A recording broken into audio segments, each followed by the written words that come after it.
trouble digestif est le retentissement du traitement anticancéreux sur le tube digestif qui va de la bouche jusqu'à l'anus en passant par la bouche, l'œsophage, l'estomac et les intestins.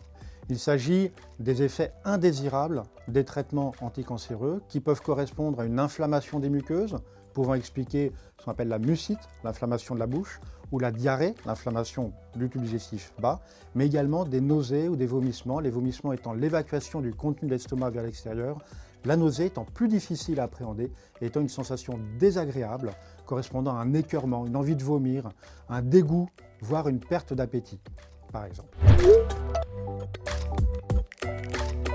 Les diarrhées ont un impact important en termes de qualité de vie au quotidien, notamment au cours d'un traitement au long cours.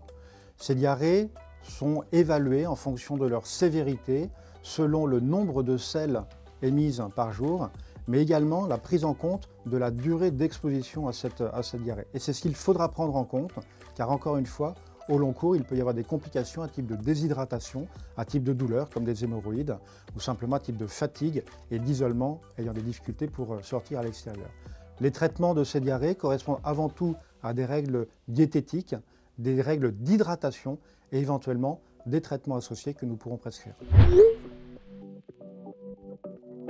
Tout comme les diarrhées, les nausées et les vomissements peuvent être rapportés en lien avec votre traitement anticancéreux reçu.